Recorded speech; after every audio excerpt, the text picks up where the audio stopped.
is why too, like now I'm so into networking because like the reason I finally was able to get out of Helpless and get this job was like the Black tech community, like being able to go online. When I started my YouTube channel, when I started Instagram, I started networking with all these different people, and it got me just a lot more comfortable with approaching people. So when it got time for where I wanted to apply, I literally went on Twitter. I was like, hey, Black Tech Twitter, there's a job I really think I'd be a good fit for Amazon. Literally, if I had just waited 2 weeks, but it's okay because they were playing with my schedule. There was a couple factors in that, but still.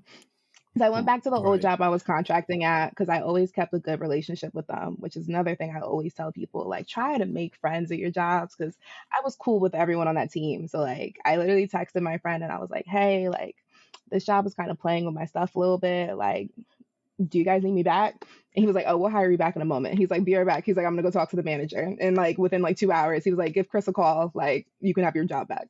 So I came back for them and I was working full time. And I did that until August. No, my bad, June of this year, which is when I got the Amazon job. So altogether, yeah, it was about like 2 years before I was doing the support engineer, and that was all pure help desk. So phone Okay. stuff, account creation, all that good stuff. Yeah, I was going to actually ask you about that. Far as what type of help desk was it? Like I mean, you said it was at ISP, but what did you actually do in your portion of help desk? Because some people's help desk they don't do much for route tickets. Then you have the other help desk they actually do things. What were like? Right. What did you do? So that was kind of the difference between the two. So the main one, the one I was at the longest, was the that company I went back to. That was an insurance company. And that one was cool because even though we were a pretty small department, we did get to like touch more things than I realized like other help desks really get to touch. Like I got to go do stuff in Exchange Admin. I got to play around in Active Directory all day.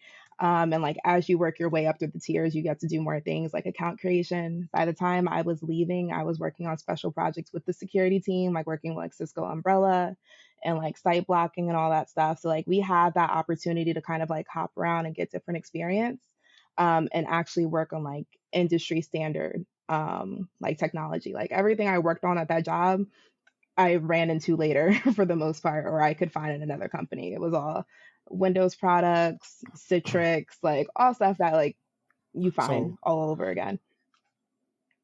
so technically, like I've been telling people, in all honesty, you really was like sys admin, even though it was help desk, because a lot of people in help desk do a lot of sys admin work.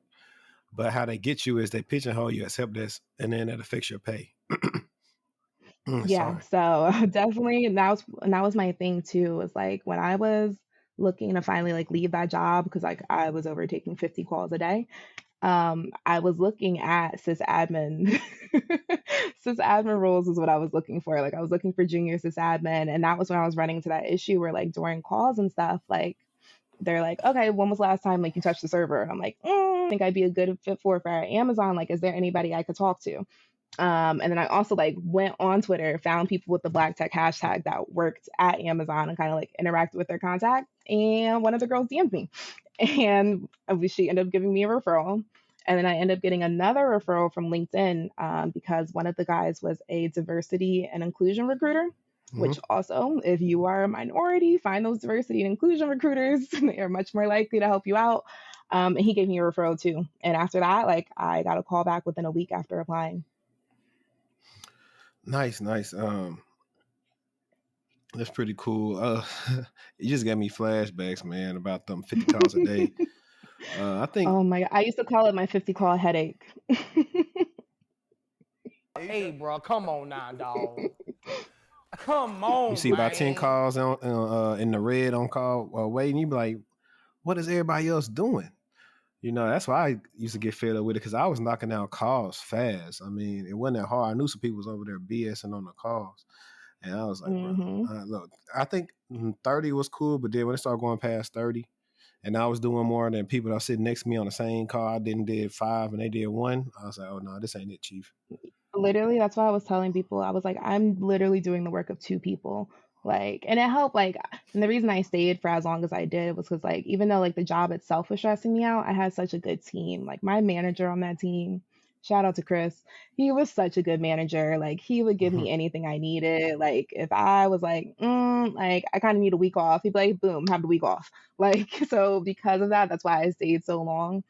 But yeah, I was definitely over it, especially because like after a while, like when you're learning stuff and you're studying stuff, like you get sick of doing the same calls over and over again. Like it's just repeats, and you're kind of like, I know I can do better. Like I know I can do more. That's big facts. One day I might have like a help desk like live stream, like people who did help desk for. We just talk about it. Me Talk and about our PTSD. right, Kev Tech and I actually got something coming up next month, so that'll be pretty interesting as well.